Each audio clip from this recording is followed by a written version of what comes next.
নেতাজি সুভাষ বলেছিলেন যে আমি ভারতবর্ষের আনাচে কানাচে ঘুরেছি, কিন্তু নজরুলের দুর্গমগিরি কান্তার মরু দুস্তর পারাবার এরকম কোনো গান আমি কখনো শুনিনি। আর প্রধান অতিথির ভাষণে আচার্য প্রফুল্লচন্দ্র বসু বলেছিলেন যে আমরা ব্রিটিশ বিরোধী আন্দোলন করব, আমরা বিপ্লবের গান গাইব, আমরা জেল খাটব, জেলখানায় যাব এবং জেলখানায় যেয়ে আমরা নজরুলের গান গাইব। তাহলে নজরুল কি জিনিস, নজরুলের উচ্চতা কতটুকু সেটা আমরা বুঝতে অনেক সময় লাগছে, এখনো পুরো হয়নি। কারণ আমি যখন স্বাধীনতার পরেও, পাকিস্তানের কথা বাদ দাও, স্বাধীনতার পরেও যখন আজি প্রথম মাধবী ফুটিল কুঞ্জে মাধব এলো না সই, এই গান আমাকে গেতে দেওয়া হলো না। কেন? এখানে মাধব আছে।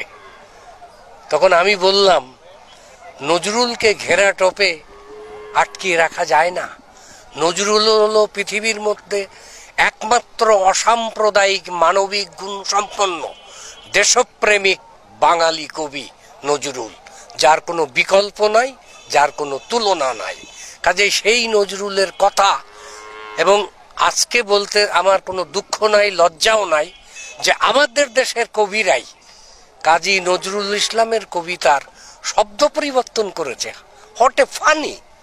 উনি যেখানে মহাশ্মশান লিখেছেন সেখানে গোরস্থান লেখা হয়েছে।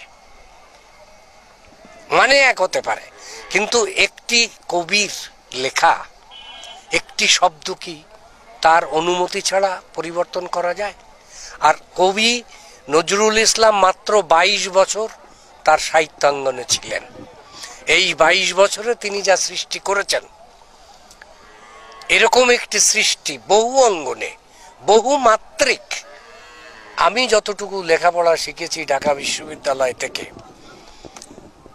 বহু দেশের সাহিত্য কিছু কিছু পড়েছি, কিন্তু নজরুলের মতো এরকম বহুমাত্রিক চর্চা, বহুমাত্রিক প্রকাশ, এই রকম অসাধারণ দেশপ্রেমিক, বাঙালি প্রেমিক, অসাম্প্রদায়িক একজন কবি আমি দেখিনি, পড়িনি। মানুষ তাকে দ্রোহের কবিতা বলে, কবি বলে, কিন্তু এটা ঠিক নয়।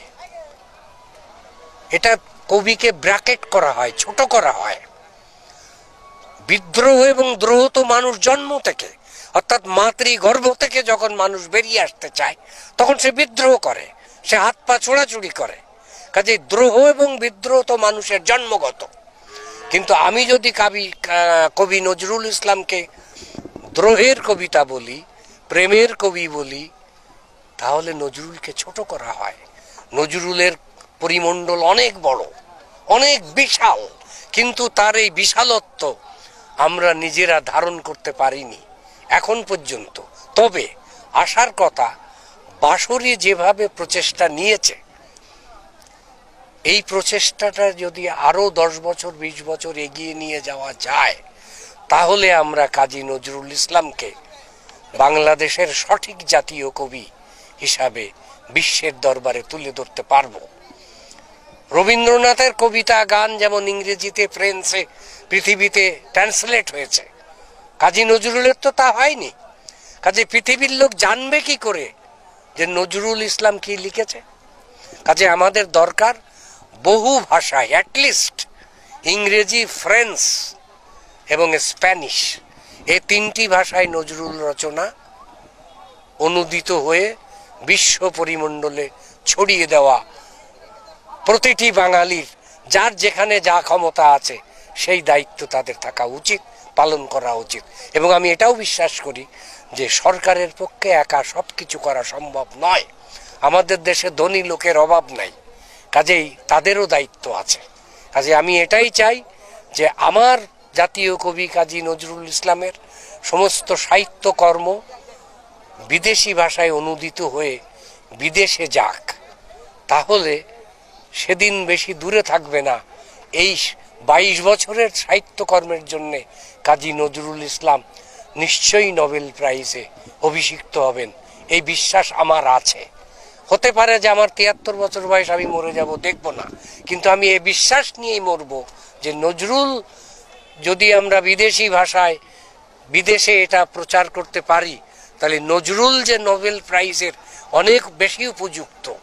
এবং দেখো আমাদের কিরকম চিন্তা, নজরুলকে যখন কবি রবীন্দ্রনাথ বসন্ত কাব্য উৎসর্গ করেছিলেন, আমাদের বাঙালি কিছু কবি বলেছিলেন একটি বালক, তাকে আপনি এরকম একটা কাব্যগ্রন্থ উপহার দিলেন। তখন রবীন্দ্রনাথ ঠাকুর কি বলেছেন তোমাদের অনেকের জানা নেই। তিনি বলেছিলেন, বইটি কাকে উৎসর্গ করব বলে চিন্তা করতে প্রথমেই আমার নজরুলের মুখটা ভেসে উঠল। তাই নজরুল ছাড়া এই কাব্য বইটি আর কাউকে উৎসর্গ করার জন্যে আমার কাছে উপযুক্ত মনে হয়নি। এর থেকে নজরুলের পাওনা আর কি চাই।